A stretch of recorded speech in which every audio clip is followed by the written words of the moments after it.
మనందరికీ Mike Tyson గారు తెలుసు. అవును, చాలా మందికి ఆయన ఎంత గొప్ప బాక్సరో తెలుసు. మైక్ టైసన్ గారిని బ్యాడెస్ట్ మ్యాన్ ఆన్ ఎర్త్ అంటారు.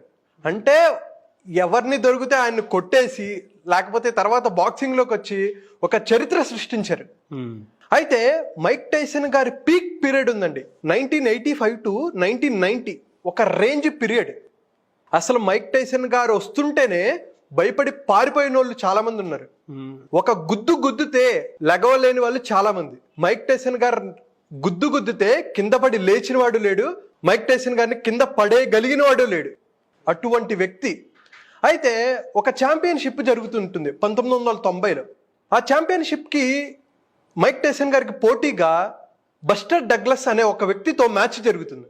ఓకే. అయితే కొన్ని రోజుల ముందు, అంటే మ్యాచ్ ప్లాన్ వేసేస్తారు కదా, ప్లాన్ అంతా వేసేసిన తర్వాత ఈ బస్టర్ డగ్లస్ వాళ్ళ అమ్మగారు బస్టర్ డగ్లస్ గారితో అంటారనమాట, నువ్వు మైక్ టైసన్ కొడతావు, నువ్వు మైక్ టైసన్ కొడతావు అంటాడు. ఊరుకో అమ్మా, మైక్ టైసన్ ఛాంపియన్, నేనేం కొడతాను అని చెప్పేసి అనుకునేవాడు. తర్వాత బయటికి వెళ్ళినప్పుడు మా అబ్బాయి బస్టర్ డగ్లస్ మైక్ టైసన్ చితక్కొట్టుడు కొడతాడు, మా అబ్బాయి బస్టర్ డగ్లస్ మైక్ టైసన్ కొడతాడు అని చెప్పేసి ప్రతి ఒక్కడికి చెప్తూ ఉండేవాళ్ళు. నువ్వు చెప్పకే తల్లి, వాళ్ళందరూ మైక్ టైసన్ ఫ్యాన్స్, అది తెలిస్తే నన్ను కొడతారు. మ్యాచ్కి కొన్ని రోజుల ముందు బస్టర్ డగ్లస్ గారి మదర్ చనిపోతారు. అయితే ఒక్కసారి షాక్, ఏం చేయాలి?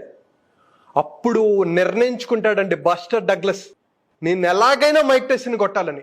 అప్పటి వరకు నమ్మని వ్యక్తి, నేను మా అమ్మ కోసం గెలవాలి, మా అమ్మ కోసం మైక్ టైసన్ని ఓడించాలి అని ఏ రేంజ్లో హార్డ్ వర్క్ చేస్తాడంటే నేను చచ్చిపోయినా పర్లేదు అనుకునేంత రేంజ్లో ప్రాక్టీస్ చేస్తాడు.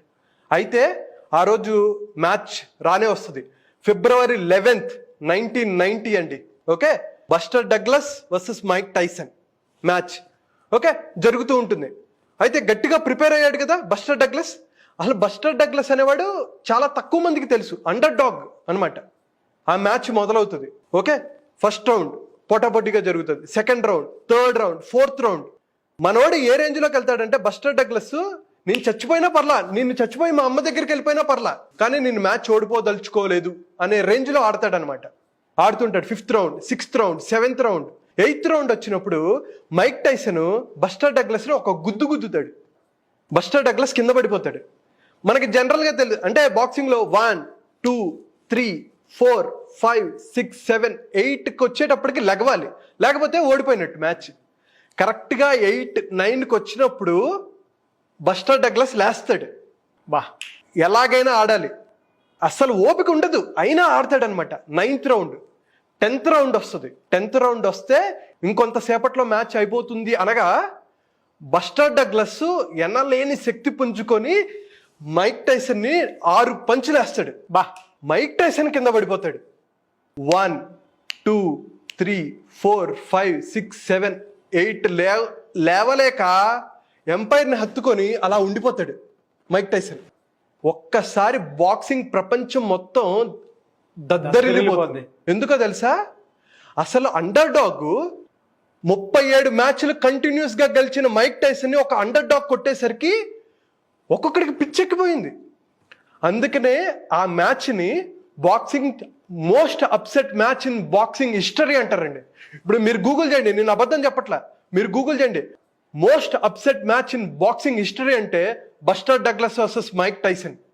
అసలు ఏ రేంజ్లో షాక్ అయిపోయారంటే, మరి ఇప్పుడు ఇండియా పాకిస్తాన్ మ్యాచ్ జరుగుతుంది, ఒకవేళ ఇండియా ఓడిపోయింది అనుకోండి, 140 కోట్ల మంది కదా, అలాగే అప్పుడు మైక్ టైసన్కి చాలా మంది ఫ్యాన్స్ ఉన్నారు, అందుకని ఎక్కువ మంది అప్సెట్ అయిపోయారు.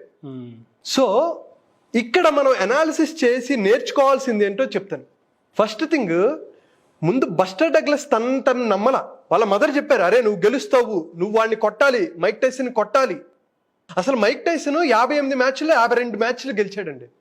ఎప్పుడైతే బస్టర్ డగ్లస్ కొట్టాడో మిగతా వాళ్ళకి కాన్ఫిడెన్స్ వచ్చేసింది, అరే బస్టర్ డగ్లస్ కొట్టాడంటే నేను కొట్టగలనుగా అనే లిమిటింగ్ బిలీఫ్ ని ఇతను బద్దలు చేశాడు. తర్వాత 20+ మ్యాచ్లు ఆడితే 5 మ్యాచ్ల్లో మైక్ టైసన్ ఓడిపోయాడు. సో ఈ బస్టర్ డగ్లస్ ఎంతో మందికి ఉన్న లిమిటింగ్ బిలీఫ్ ని చెరిపేశాడు. ఎగ్జాక్ట్లీ అండి. దానికి కారణం ఏంటో తెలుసా? వాళ్ళ అమ్మగారు. అయితే వై అనే ఫ్యాక్టర్, ఎందుకు గెలవాలి? మన లైఫ్లో ఒక గోల్ ఉంది, నేను ఇది సాధించాలి, లైఫ్లో సాధించాలి సాధించాలి సాధించాలి కాదు, ఎందుకు సాధించాలి? ఆ వై అనేది బిగ్ ఫ్యాక్టర్ అయినప్పుడు నువ్వు కింద పడినా, ఎలాగైతే బస్టర్ డగ్లస్ లేచాడో నువ్వు లైఫ్లో లేస్తావు. ఓడిపోయినా లేస్తావు. నిన్ను ఎవడు నమ్మినా నమ్మకపోయినా నువ్వు లేస్తావు.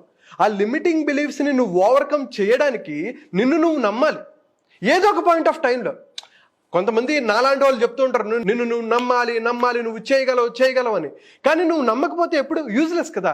కానీ ఎప్పుడైతే వాళ్ళ మదర్ చనిపోయారో ఆ రోజు నుంచి నమ్మడం మొదలుపెట్టాడు. 23 రోజుల ముందు చనిపోయారు వాళ్ళ మదర్. ఆ రోజు నుంచి అనుకున్నాడు, నేను ఖచ్చితంగా గెలవాలి, అంతే, చచ్చిపోయినా పర్లా గెలవాలి అనే పాయింట్ ఆఫ్ స్థితికి వెళ్ళాడు. కాబట్టే అతను ఓడించగలిగాడు. ఎంతో మందికి ఉన్న లిమిటింగ్ బిలీఫ్స్ని చెరిపేశారు.